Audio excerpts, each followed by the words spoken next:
2024-এর জুলাই আগস্টের গণঅভ্যুত্থান পরবর্তীতে আওয়ামী লীগ আর জাতীয় পার্টি ব্যতীত এদেশের প্রায় সবগুলো রাজনৈতিক দলই একত্রিত হয়ে নতুন বাংলাদেশ বিনির্মাণের প্রতিশ্রুতি দিয়েছিলেন।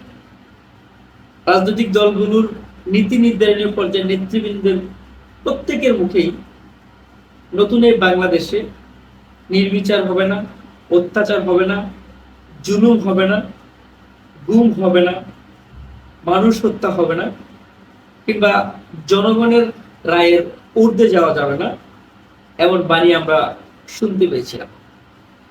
দুর্ভাগ্যজনকভাবে জুলাই আগস্টের 2 বছর অতিবাহিত না হতে এখন পর্যন্ত আমরা যেসব নজির দেখতে পেয়েছি, নির্বিচার, অত্যাচার, মামলা বাণিজ্য,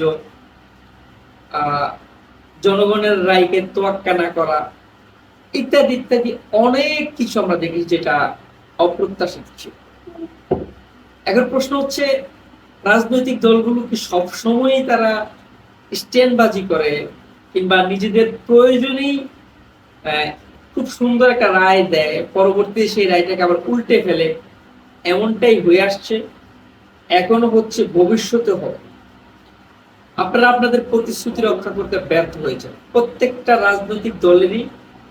আমরা যদি কার্যক্রম দেখি, এখন পর্যন্ত এই 2 বছরে কেউই তাদের নিজস্ব অবস্থান কিংবা নিজেদের জায়গা থেকে সঠিকভাবে দাঁড়াতে পারেনি। জায়গা থেকে তারা সরতে বাধ্য হয়েছেন দলের প্রয়োজনে, নিজের প্রয়োজনে, কিংবা রাজনৈতিক সুযোগ সুবিধার প্রয়োজনে। মাঝখানে আমরা যারা সাধারণ জনগণ আছি, আমাদের দুর্দশা, আমাদের যে ভোগান্তি, এইটা কোন অংশে কমেনি। এখন পর্যন্ত আমরা লক্ষ্য করেছি, চাঁদাবাজির জন্য হামলা হয়, হত্যা হয়, নির্বিচারে গুম করা হয়, গুম করে হত্যা করা হয়, কিংবা প্রশাসনিক যে মামলা বাণিজ্য সেটাও ঘটেছে। পরিবর্তনটা কোথা হইল?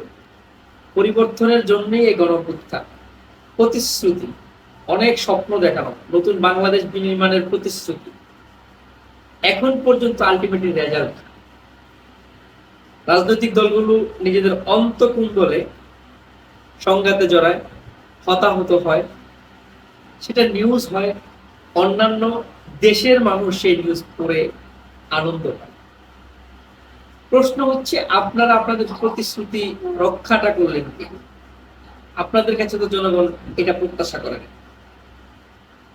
আপনারা যেহেতু একটা গণঅভ্যুত্থান পরবর্তী একত্রিত হতে পেরেছেন, ইতিহাসে নজির হয়েছে দেশে সব রাজনৈতিক দল একত্রিত হওয়া, এটা বিরল ঘটনা। সেই অবস্থানে এখন কোন রাজনৈতিক দলই নেই। সমঝোতার নির্বাচন, ভাগাভাগির নির্বাচন, ভাগাভাগির বন্টন, তারপরে কি বলা যায় যে ব্যবসা বাণিজ্যে বন্টন, সাধারণ মানুষের উপর ট্যাক্স ইত্যাদি ইত্যাদি চাপিয়ে দেওয়া, কোন রাজনৈতিক দলটা জনগণের জন্য এখন পর্যন্ত এই 2 বছরে কাজ করেছেন আমাদের কিন্তু দেখেন। সব যার যার নিজস্ব বলয় তৈরি করছে, যে যার মতো করে নিজেদের আয় আখের গুছাচ্ছে। অনেকে তো শুনি শত শত হাজার হাজার কোটি টাকা নিয়ে নাকি দেশের বিদেশেও, দেশ ছেড়ে বিদেশেও জমিয়েছে বা পার করেছে, এমনও খবর আমরা বিভিন্ন মাধ্যমে শুনি। আলটিমেটলি জনগণের কি হইল?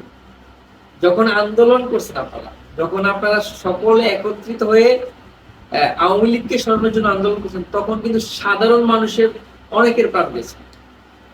যারা কোনো রাজনৈতিক দলের সাথে সম্পৃক্ত না, কোনো প্রকার ইচ্ছা কি বলে সুযোগ সুবিধা নেওয়ার জন্য তারা যায়, নির্বিচারে সেই মানুষগুলো মৃত্যুবরণ করেছে।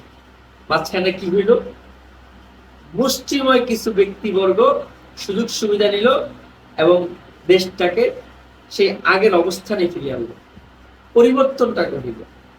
আজকে আমরা দেখলাম যে এনসিপির নেতৃবৃন্দরা হবিগঞ্জে জুলাই পদযাত্রা করতে গিয়ে যাওয়ার পর সেখানে একটা সংঘাত করে, মুখ্য সংগঠক এবং সাদিস আলম খুব আহত হয়েছে এবং এনসিপির ভাষ্য এটা স্থানীয় বিএনপি নেতৃবৃন্দরা করেছেন। এইটা কেন? আপনারা তো মিলে মিশে নতুন বাংলাদেশ বিনির্মাণের প্রতিশ্রুতি দিয়েছেন, কি লাভ হইল?